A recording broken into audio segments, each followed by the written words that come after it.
Hi everybody, I'm Skip Elsheimer. Welcome to the AV Geeks Lunchtime streaming show, where we watch old 16mm films and, think about them. Today are a series of films, because I'm not at the archive, I'm actually traveling, but I try to do theme shows when I'm traveling.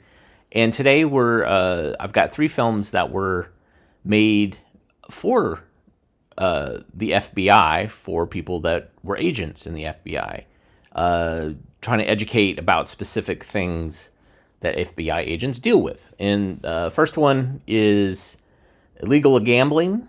It's kind of talking about, illegal gambling, numbers, dice, bookmaking. So it's all about the different things that you will encounter as an agent and how you have to investigate and find these things. The second one is searching a crime scene.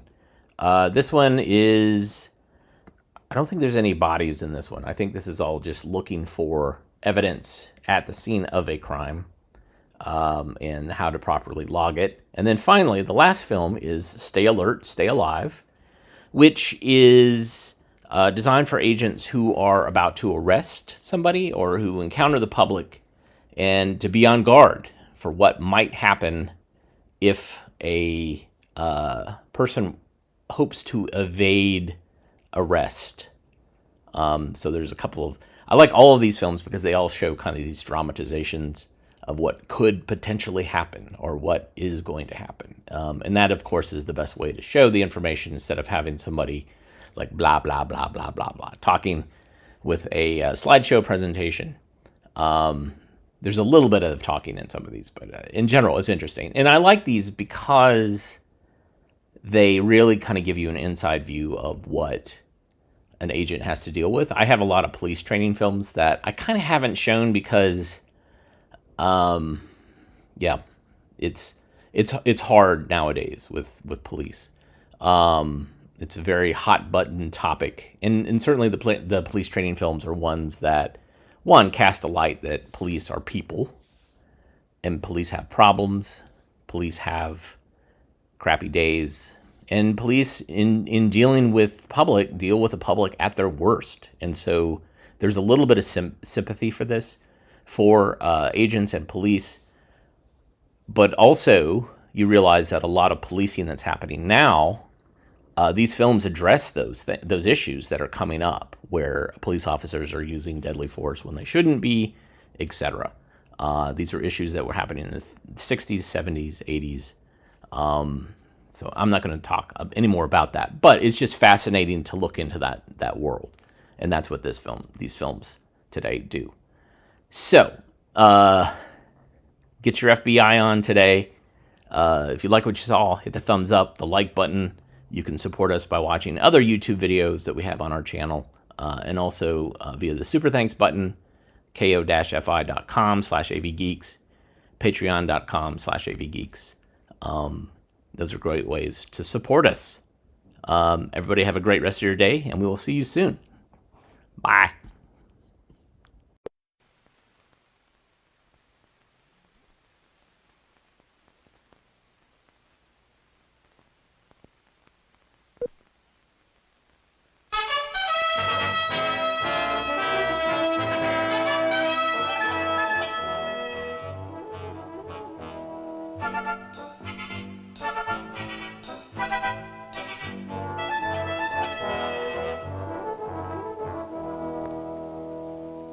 This is a businessman.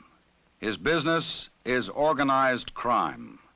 His products include gambling, narcotics, vice, loan sharking, stolen goods, labor racketeering, and goons for hire.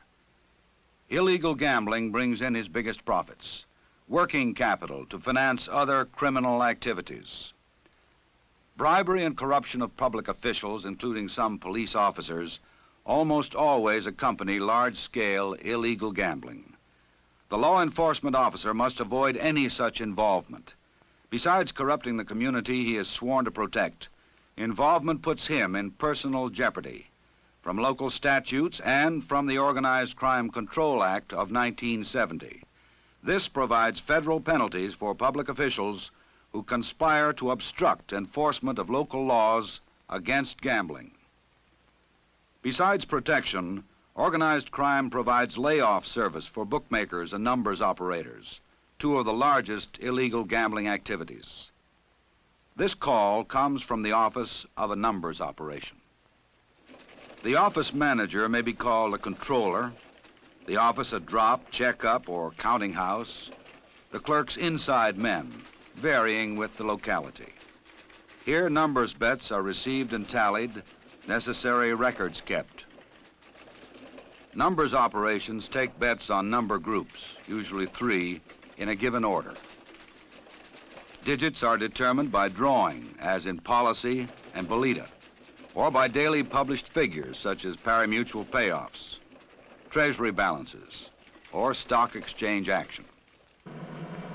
A lookout guards the outer door to the numbers office. But this and the other elaborate security precautions are no match for good police work. A stakeout team has had the building which houses the numbers office under visual observation. Binoculars pick up significant details of visitors and their cars. A telephoto camera records any suspicious activity to be later used as evidence. From this command post, the officer in charge maintains radio contact with other police units, prepared to coordinate the coming raid with citywide arrests of numbers salesmen. The numbers salesman is usually called a writer. He may work a regular route or from a fixed place of business. Most of the bets are small, but the day's total will be surprisingly large. The marker lists the 3-digit number and the amount bet. Markers are prepared for secure delivery to the pickup man or runner. But numbers sellers need customers. They cannot long remain unknown to the police. Winning numbers are called hits. The writer pays off his few lucky winners. The payoff on a straight 3-number bet runs from 400 to 600 to 1. Smaller odds are paid on cut numbers, those heavily played because of superstition or other reasons. Correct odds should be 999 to 1. This differential leaves a small percentage for the writer, huge profits for the numbers operation. The temporarily happy winner is not the target. The stakeout waits for bigger game. The runner works for the office or bank that owns the numbers operation. He controls as many writers as he can handle. He makes his pickup like an ordinary customer to avoid detection. This time it doesn't work. His departure is noted, and the command post watching the numbers office is alerted for his arrival. The runner reaches the innocent-seeming outer door of the numbers office. The lookout's signal clears him through the secured door inside. Unit 5, take the lookout as planned.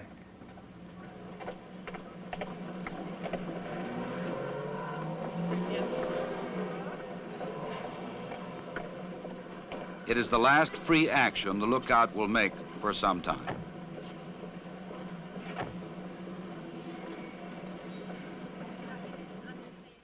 The heavy door with its alarm system is opened for the runner, bringing in the last of the day's bets. The cash has probably been routed separately to another location called the bank, headquarters, or clearinghouse. The clerks have run up the totals, and the controller is ready to make any necessary layoffs on heavily played numbers through an agency of organized crime. A pari-mutuel payoff at a distant track determines the final digit of the winning number.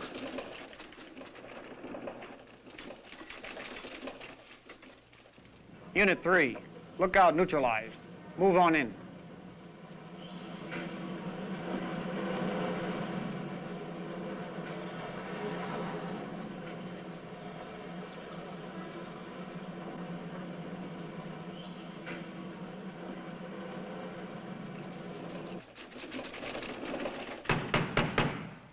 Police, we have a warrant.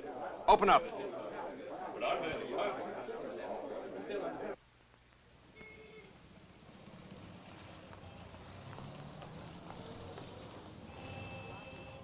Police, open up or we're coming in.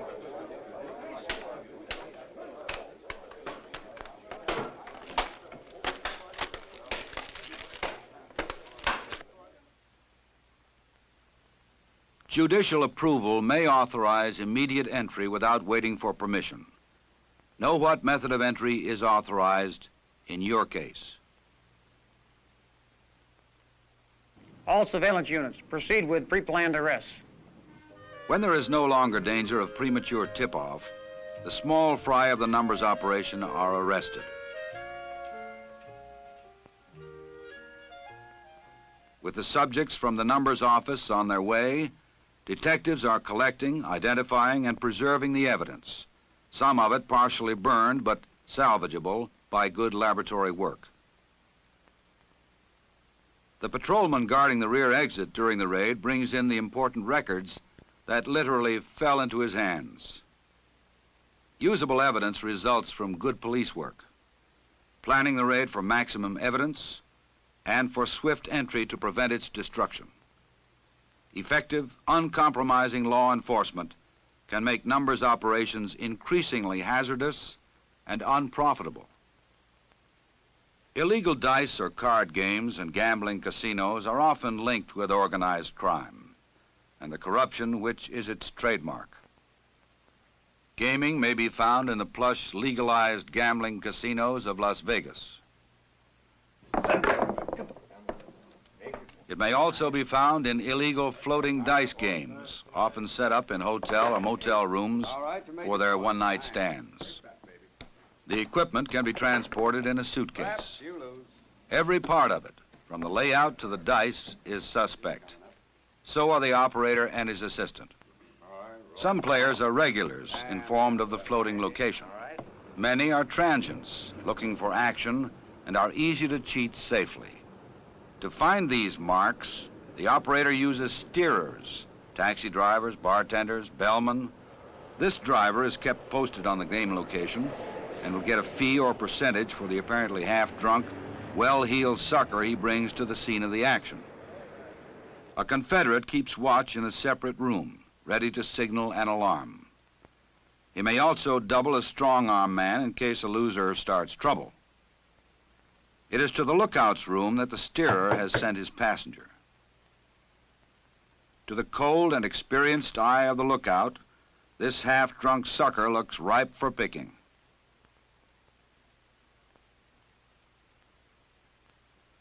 He gives him the room number of the floating crap game and signals the operator to expect him.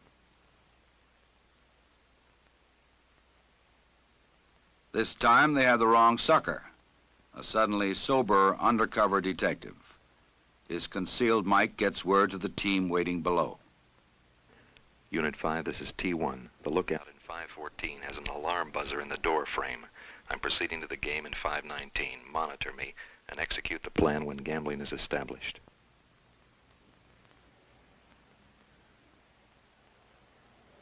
Unit 5 to all units, proceed as planned. Come on. That's 10. Easy point. Do it the hard way. Hard way. Do it the hard way. Not that time. 9. Right back. Come on. Come on. 2, 5. Little 10. 12. 10. Right back. 2, 5. 2, 5. Yeah. Little 10. 7. Beautiful. How about some chips? Chips, I have a little chip. That's 6. What's that worth? About $20. About 20. Take a big 20 there for you. A little chip. All yours. Hey, here we go. Here we go. Here we go. How they run it? 10. What's the point? What's the point? 10's a point. 10's the point. 10's the point. 8. Okay, baby. Okay. Okay. Come on there. That's 4. That's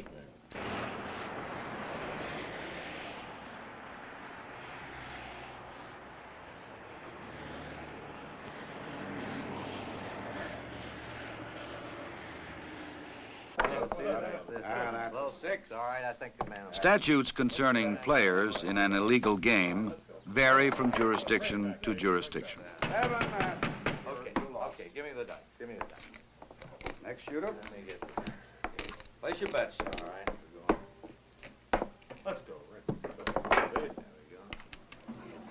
just freeze. Police, freeze. Put your There's hands no on the question table. anywhere about the arrest of the operator and his confederates.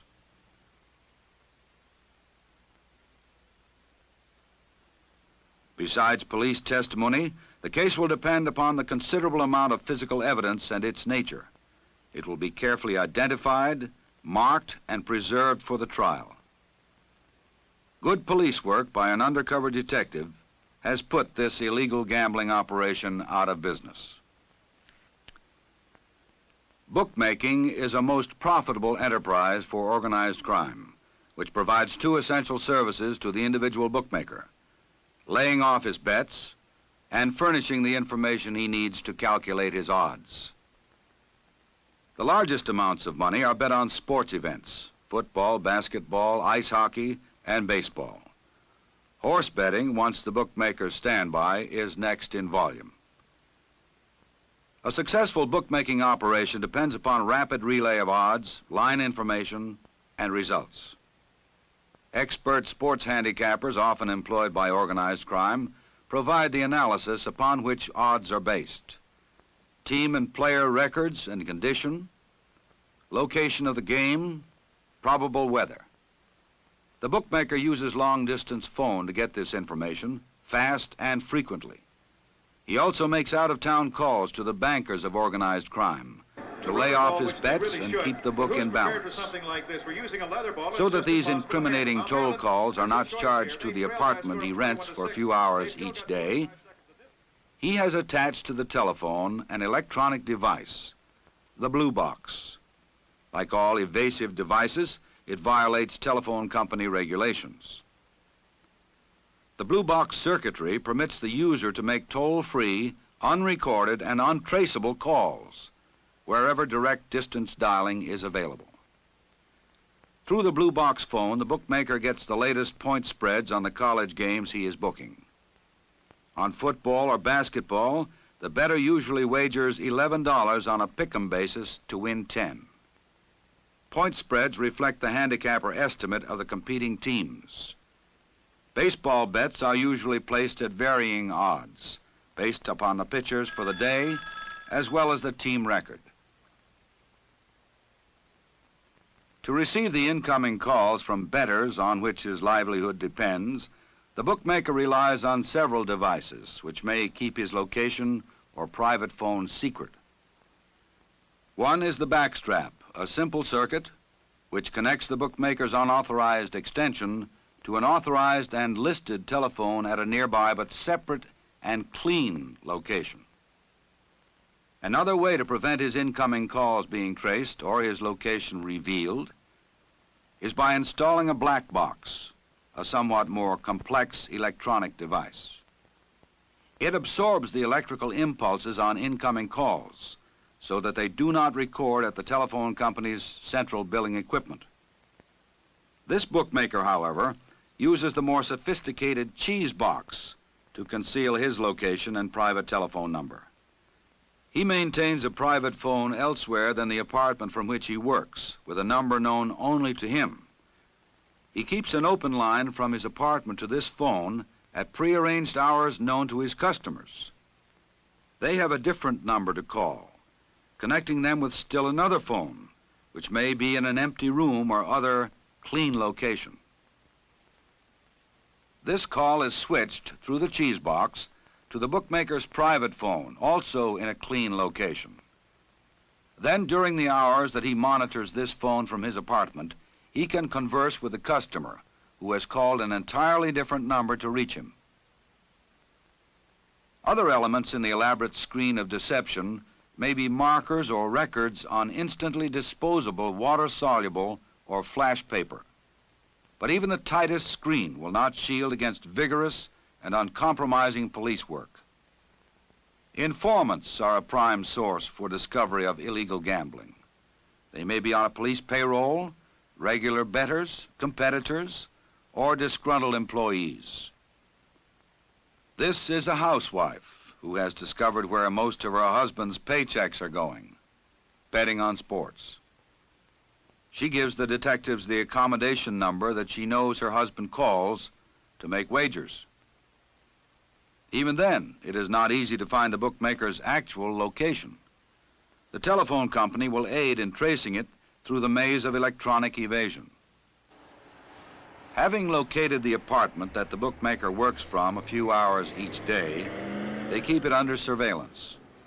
They learn the daily routine and plan for a legal yet fast entry when the action is heaviest, evidence most plentiful.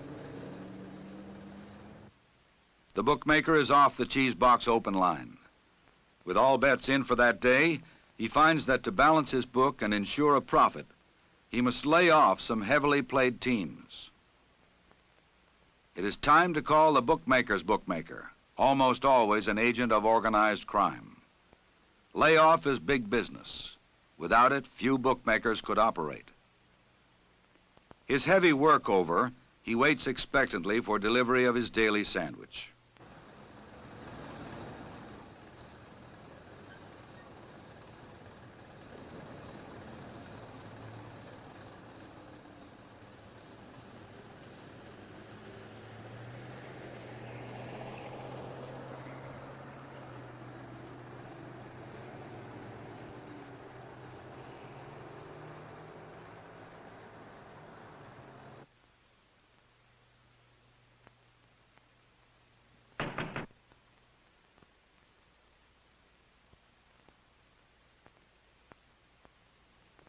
Information leads to investigation. Investigation to surveillance. Surveillance to apprehension. It pays off. Armed with a warrant, police planned their raid when the maximum evidence would be on hand, and with minimum chance for its destruction. There is no cooperation from the bookmaker, but their continuing investigation will uncover other evidence: the unauthorized electronic equipment, the testimony of the not-so-innocent owners of the apartment. They find the water-soluble paper on which the bets were written, and a little black notebook listing the bookmaker's layoff and line odds sources. They lead directly to organized crime. Without organized crime to bank numbers, lay off bets, protect gaming, and bribe some officials and police officers, illegal gambling could be stopped. 2 gentlemen from the FBI to see you, sir. You, the officer, must be aware of the connection between illegal gambling and organized crime. Only honest, aware, and informed law enforcement officers can bring the organized criminal before the bar of justice. Only incorruptible, impartial, and stern justice can make him pay for his crime. You must be informed on the major types of illegal gambling, their MOs, and the applicable gambling statutes in your jurisdiction. You must be trained in effective techniques to discover the illegal gambling operation through informants, observation, and investigation. To follow the operation as close to the top as possible. To plan the arrests so as to acquire and preserve the necessary evidence for conviction.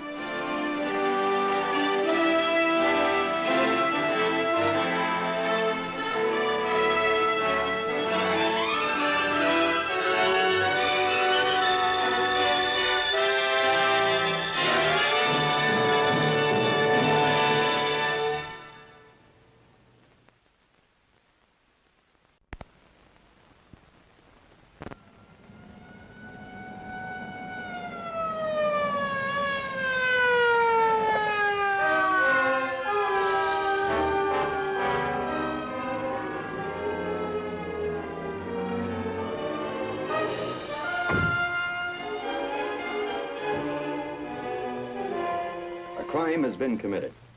A man beaten. The first officers to arrive, too late to catch the criminal, have protected the crime scene and called for medical aid. The officer in charge of the investigation gets an initial report from a patrolman already on the scene. He then directs the officer to accompany the victim to collect and preserve any physical evidence on his person and to make a record of any statement he might make upon regaining consciousness. Another officer is directed to protect the outside area. After finishing inside, the investigative team will move out here to continue their search for evidence. But the crime was committed inside, and that's where the search began. The scene of the crime. Who was in this room? What happened? The evidence found here may provide the answers. Later in court, the evidence will be needed to prove the truth of these answers. It is essential that one man be in charge of the investigation. He makes sure that all areas are covered properly and completely. One of the first steps is to take a photograph of the crime scene before the search begins. The officer in charge makes a preliminary survey of the scene to determine the objectives of the search.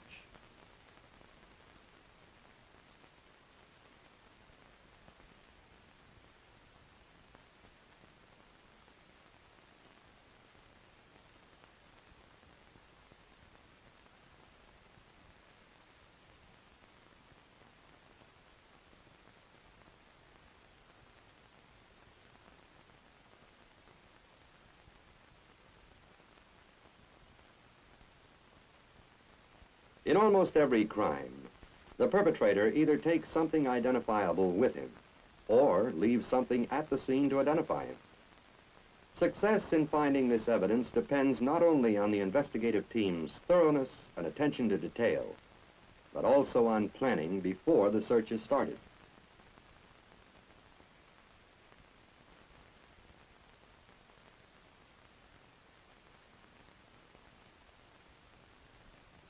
His preliminary survey completed, the officer in charge assigns tasks to the other officers. To be effective, the search must be well planned according to a particular system. The system varies according to the situation. In this search of a motel room, the officer in charge may assign the furniture to one officer, the floor, walls, and ceiling to another. Or he may divide the room and assign each half to one officer. Assignment of specific search zones assures that each will be completely covered, that nothing will be overlooked. Regardless of the system used, the search team, as a first step, photographs and lifts fingerprints and shoe prints from all obvious places.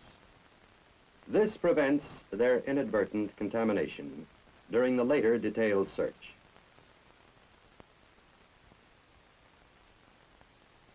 The room's dimensions and the location of each piece of evidence are recorded in a crime scene sketch as the search proceeds. It is important that each man understands his assignment and what he is looking for. In this case, complete details of the assault, clues to the identity of the assailant, and perhaps evidence of another crime. The investigators move slowly, careful not to disturb any evidence. Using common sense, they proceed in an orderly sequence to ensure that no piece of evidence is lost or contaminated in the search for additional evidence.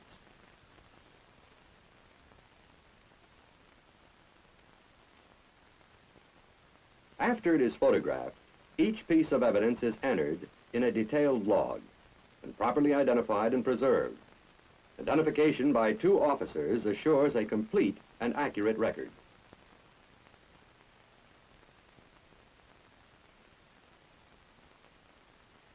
In addition to obvious objects of evidence, the investigators search for photographs, bills, receipts, letters, notes, tools, clothing, and additional finger and shoe prints. Anything that may lead to the solution of the crime.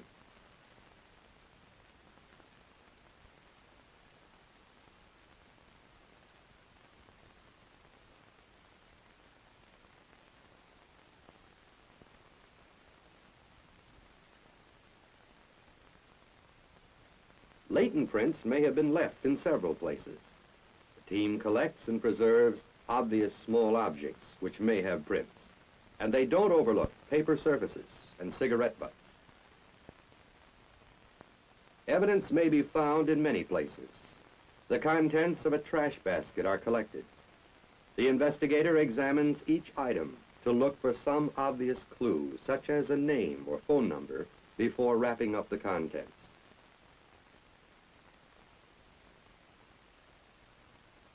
Phone books, magazines, and newspapers may yield clues.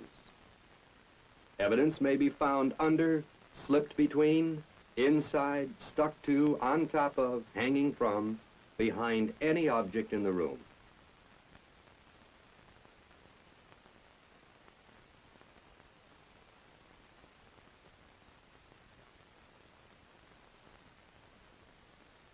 As the search continues, more details are added to the crime scene sketch.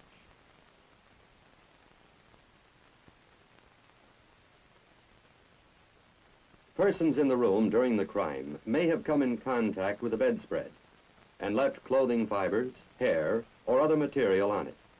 The bedspread is preserved as evidence. For this, investigators use a crime scene kit, properly prepared ahead of time with equipment such as notebooks, measuring tape, fingerprint kit, plaster of Paris, containers, labels, and marking pens. All the materials needed to identify and preserve physical evidence.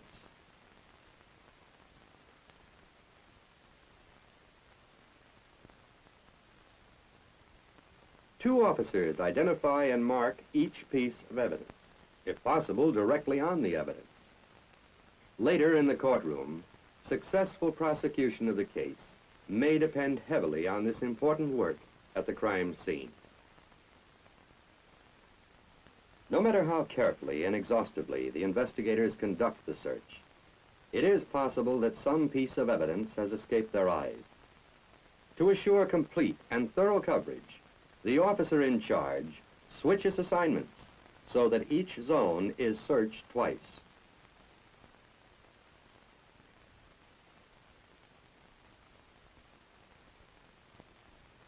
If the search has been conducted properly and thoroughly, the team will have all the facts needed to reconstruct the scene of the crime.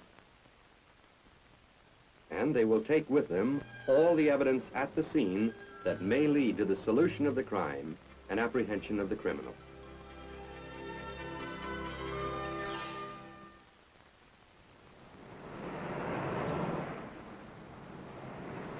Crimes are committed in rooms, stores, streets, banks, in woods, on ships, in the city, and in the country. Anywhere that people can go. Attention car 883. Investigate possible hit and run. 2 miles north, intersection of State 116 and Norwood Road. 10-4.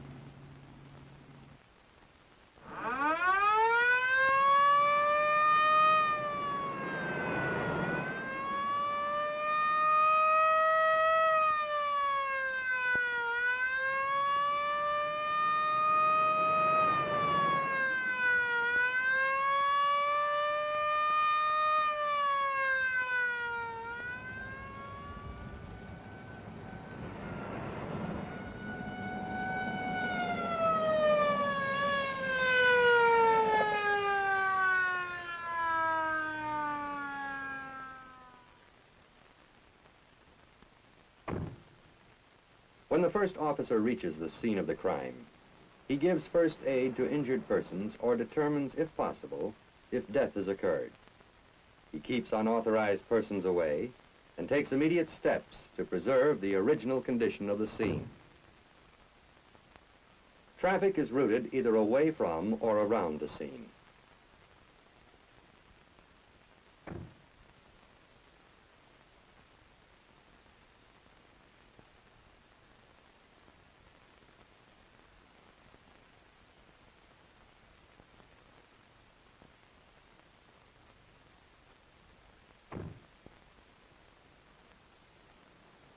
When the search team arrives, the officer in charge takes immediate command and quickly assesses the situation.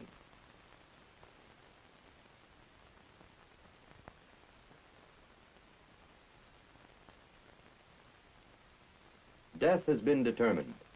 The body is photographed in its original position before it is removed from the scene. One officer is detailed to interview persons present at the scene. He records each person's name and address and everything he saw, heard, and did at the scene. The officer in charge instructs the ambulance driver to proceed carefully so that he does not disturb any evidence on the ground. The victim's clothes may contain important evidence. Therefore, he sends one of his men with the body to take custody of clothes and personal effects for laboratory analysis.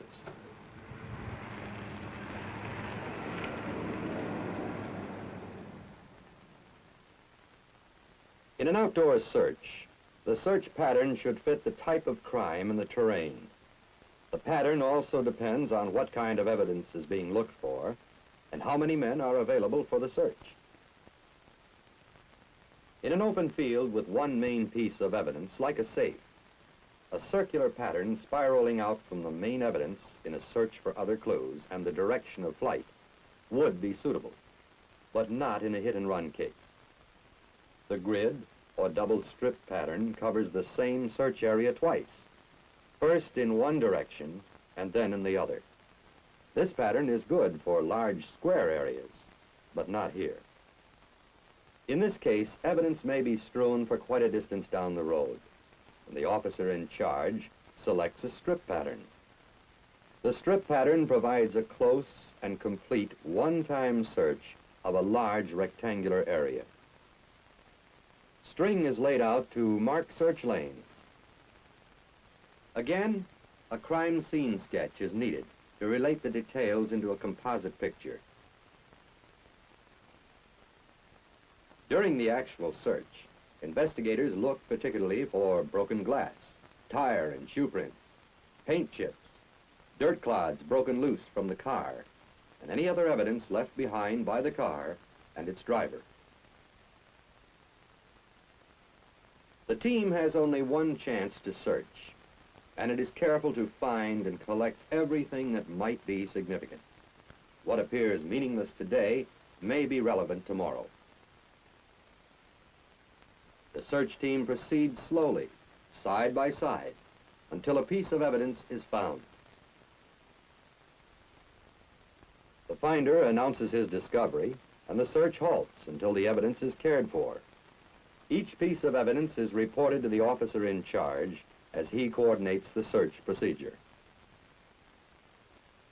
It is not enough to find and photograph evidence at the crime scene. The evidence must be carefully collected and maintained, protected from damage and contamination, and cared for so that the chain of evidence is preserved. Only then will it stand up in court.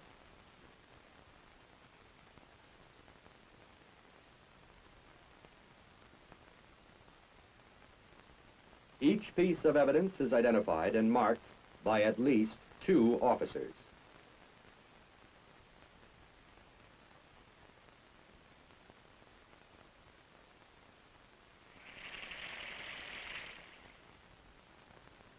Measurements are another important part of the record of evidence. Each measurement is verified by one other officer. 38 feet, 11 inches. As each area is searched, the officer in charge moves ahead to plan the next step. Fresh tire marks indicate that the hit-and-run driver knew he hit something. It appears that he stopped by the roadside, came back for a look, then took off. But he left signs of his presence. Tire prints are as distinctive and unique as fingerprints. In court, a plaster cast of a tire print can be identified with the tire that made the print and positively place the tire at the scene. Shoe prints are also lifted with a plaster cast.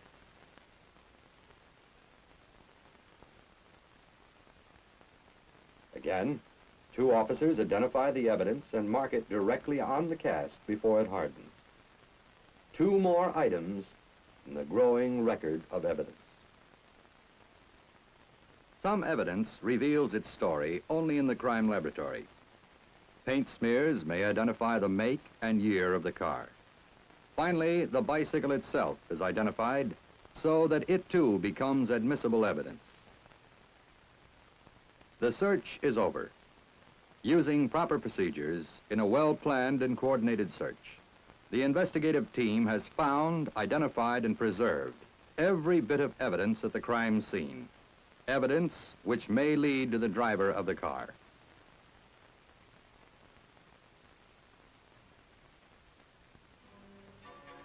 Any successful crime scene search assumes that the perpetrator has either taken something away or left something behind which may lead to his identification. Whatever he touches, wherever he steps, whatever he leaves behind, can serve as a silent witness against him. A carefully planned and properly conducted crime scene search will find, identify, and preserve every piece of evidence before it is removed from the scene. Some evidence may be sent to the FBI laboratory to reveal its full story under the scientific examinations conducted there. Because it was properly handled at the crime scene, it remains uncompromised, part of the chain of evidence. It is legally admissible in court and may be used to support the expert testimony of FBI laboratory special agents. These are the silent witnesses that lead to the criminal and to his conviction. Gentlemen of the jury, have you reached a verdict? We have, Your Honor. We find the defendant guilty as charged.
That's negative.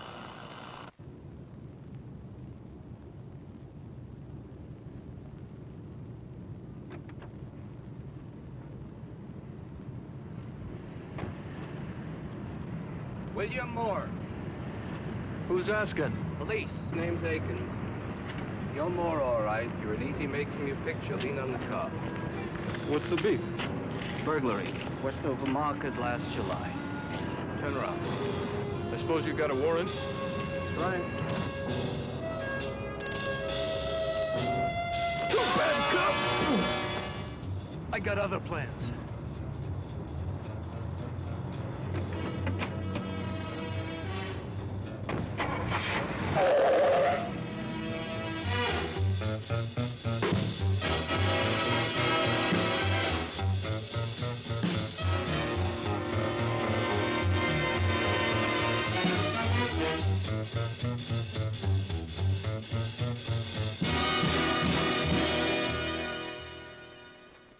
That's how Detective Akins became a statistic.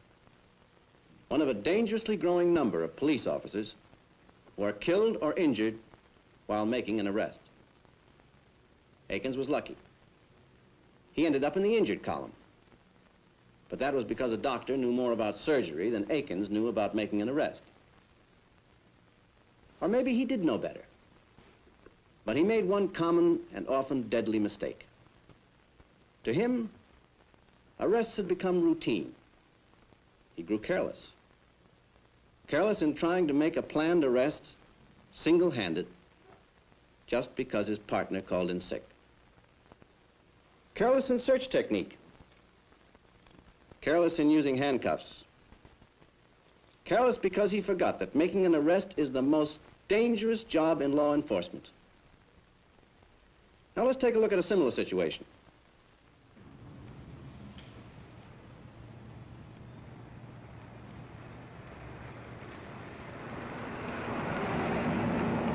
Quiet night.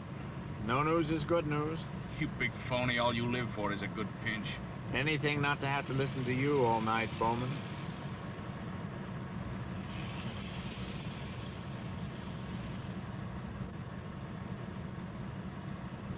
Hey, cut back into that burger joint. There was a gray convertible. Could be the one they think that salesman Eisner stole over on 34th Street a couple of hours ago.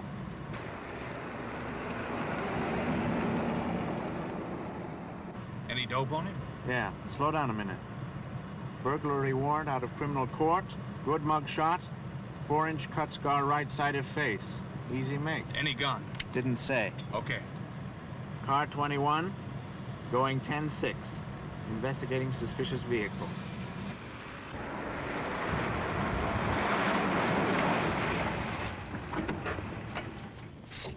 Eisner? What? Hey, I can't see. Police officer Sheen and Bowman, you're under arrest, Eisner. There's a warrant out charging you with first-degree burglary. Put up your hands. Turn around slowly. Take 2 steps backward. Now lean against the car and spread your legs. Way out and way back. Professionals. One man in charge and doing all the talking. Clear, forceful, all business. The subject knows he's under arrest and why. There's no doubt in his mind about what he's expected to do, or what will happen to him if he doesn't. He's searched thoroughly and methodically. The search, though complete, is a preliminary one, and no substitute for a later strip search. The restraining officer should stay as far apart from and behind the subject as possible. Always check the cuffs for proper fit, and use the double lock to prevent any accidental or self-induced over-tightness.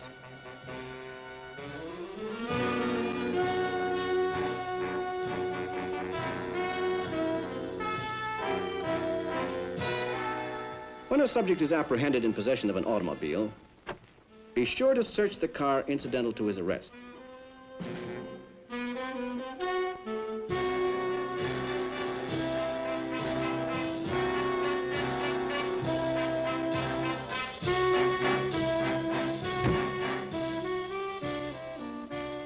Make certain that the subject's car is completely secured following the search. This could be a vital point in a later court proceeding.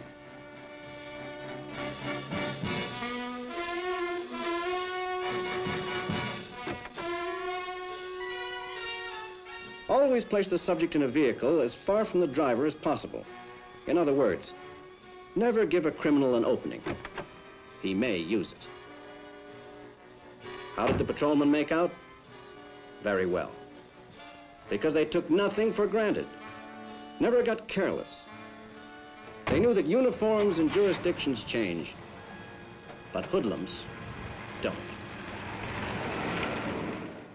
But what of the non-professional criminal? Far removed from the hoodlum mentality. The subject for whom the arrest warrant is the first black mark on a lifelong record of respectability. What can be expected of him?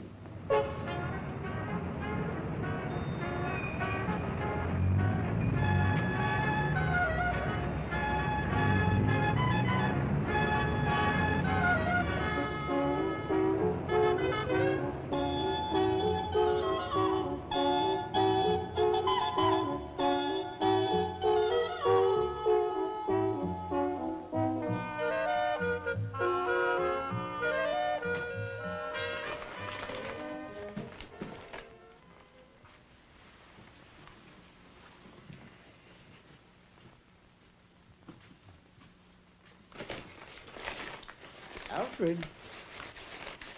Alfred. Look. tuna fish.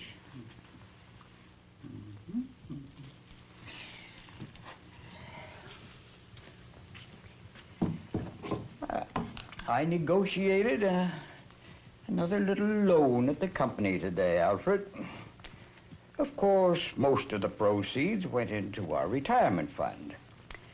But I held out enough for a little celebration. The auditors left today, and not one word about our fund. We're safe for another year, Alfred.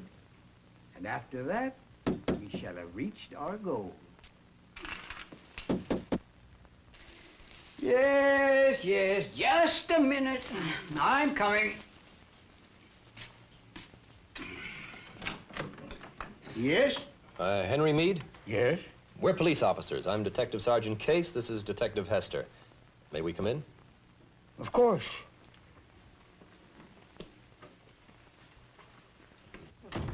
I don't understand. I'm sorry, Mr. Meade, but we have a warrant for your arrest, charging you with grand larceny from the Municipal Finance Company. You'll have to come with us. But the auditors, they said nothing. Well, they couldn't have. Mr. Meade, anything you say from now on can be used against you in court. I know. I know. It's all right. Mr. Meade? Yes? The can opener. Oh, of course. Would you raise your arms a second, Mr. Meade? Huh?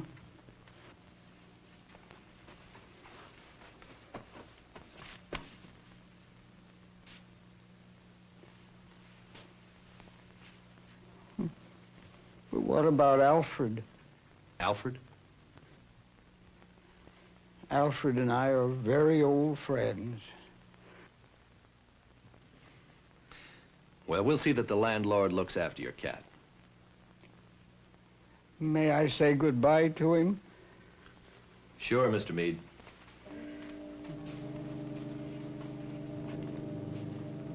How inexcusable of me, Alfred. I'd forgotten your catnip.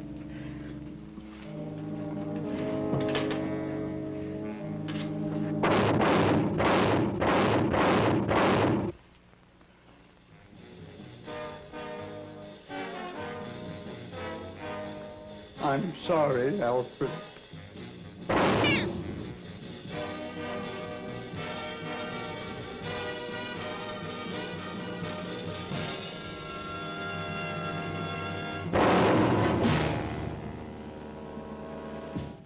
Attempts to kill arresting officers or to commit suicide, both in this instance successful, are among the many possible reactions to be expected of any subject, no matter what his background or appearance.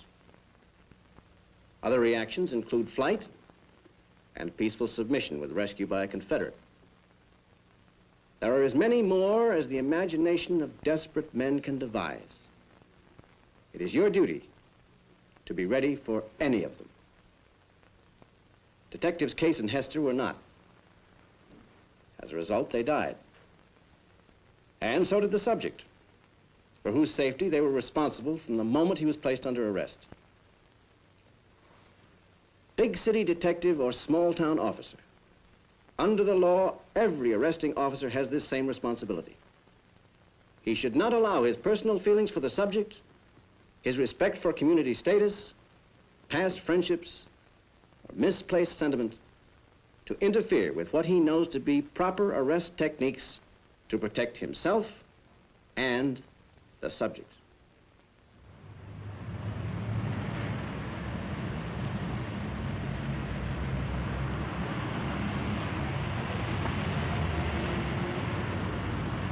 Well, let me have that warrant, Bob. Arnell tells me you've been out to Thompson place before. When I was a kid, Chief, my daddy used to work for Thompson Furniture. You know, the big party for all the company kids, 4th of July? Most every kid in town was there. Half their folks worked for Thompson, the rest snuck in. Thompson didn't care. He was like that. Town's been good to Thompson. He's been good to the town.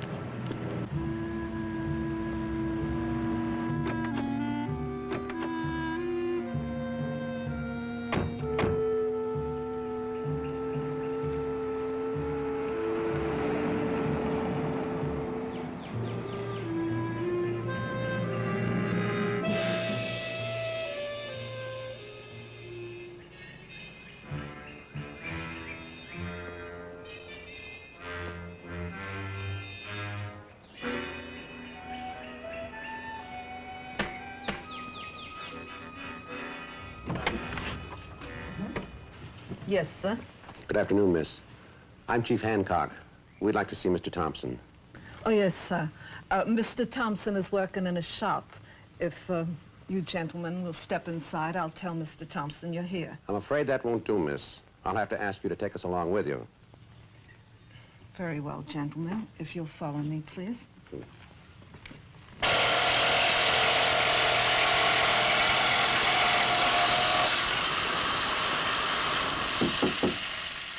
Yeah, come in. Oh, hello, Chief. Excuse the intrusion, Mr. Thompson. How are you? Fine. You know Officer Manning? Are you, Manning? Well, what's the matter, Chief? My check for bail in traffic court the other night bounced? I'm afraid it isn't reckless driving anymore, Mr. Thompson. The little girl died.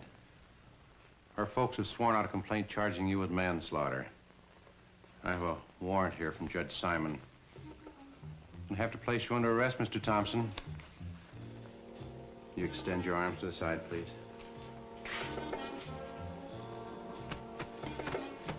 Now, you don't have to tell me anything about it, Mr. Thompson, but anything you do say... You okay, Thompson? Sure, yeah. Yeah, I'm okay. You boys mind if I put my coat back on? Heck no. Bob, get the man's coat for him. Look out, Manning! Look out!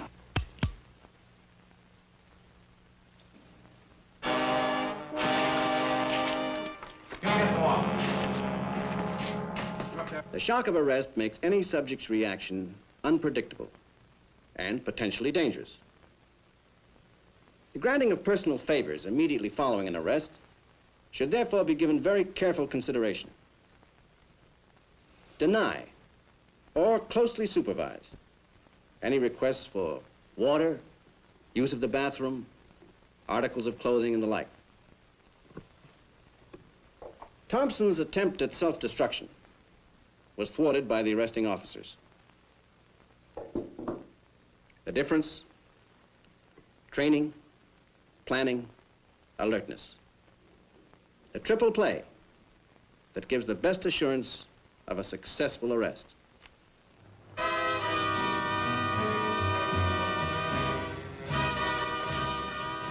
The Romans had a saying, si vis pacem, para bellum.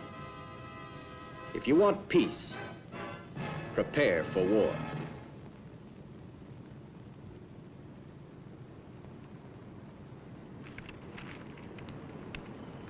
Eyeball 1 to dugout. This is dugout. This is eyeball 1. The view is fine and the kids are still in school. Over. 10-3, eyeball 1. Stay with it. Some people who've seen the kids recently are sure we have the right ones. Eyeball 2. 10-3, dugout. I read you loud and clear. Got a good view of the schoolyard here. If anybody tries to play hooky, we're in good position. Over. 10-3.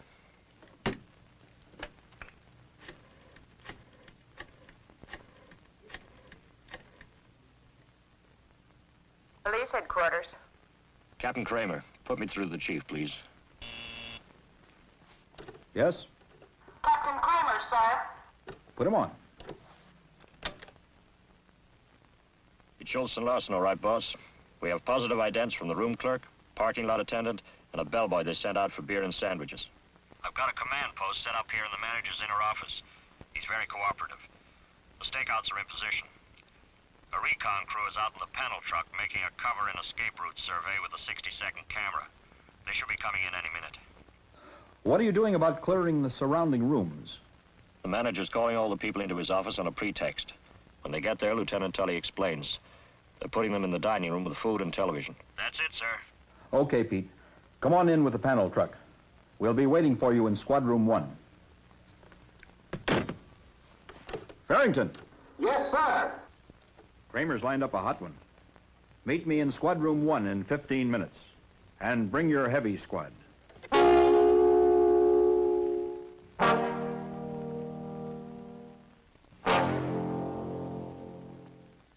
Now, are there any questions concerning the raid area? Any questions at all about any phase of this operation? All right, now I want each of you to come up to the board and show me just what you'll do from start to finish. We'll start with you, Captain Kramer. Preparation.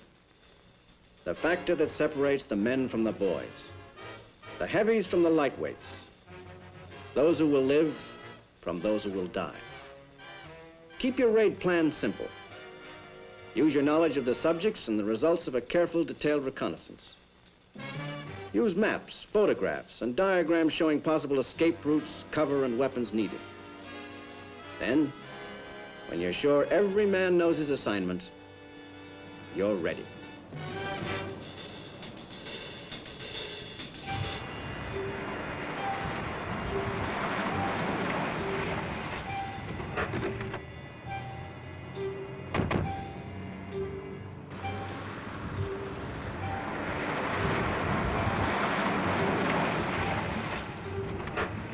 Just Unit 5 and the Chief, Captain. All the rest are in position, have acknowledged.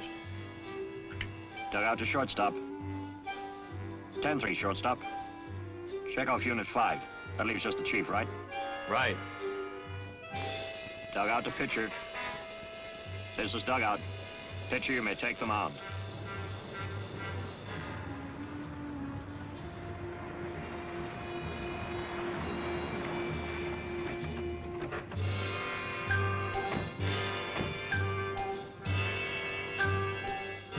Eyeball 1. All units, this is dugout. Play ball, play ball.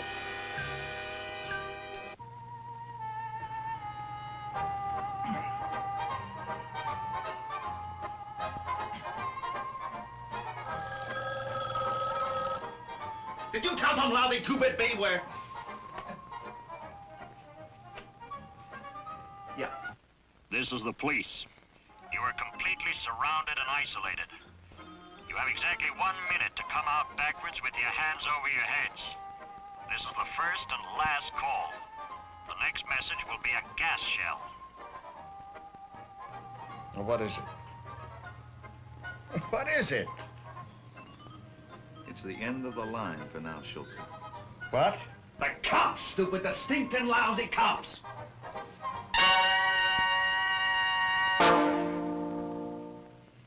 They're all over us. It's finished!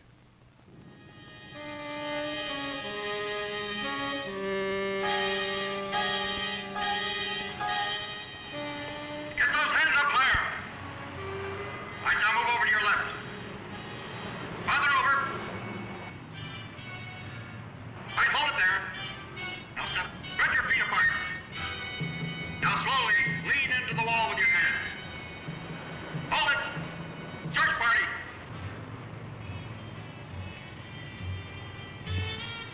Local, county, state, or federal, professional officers know the fundamentals of a successful arrest by heart. Simplicity of plan, speed of execution, surprise, superiority of manpower and firepower, and the safety of all individuals concerned. There can be no such thing as a routine arrest. For these men know that the greatest danger is carelessness. Stay alert and stay alive.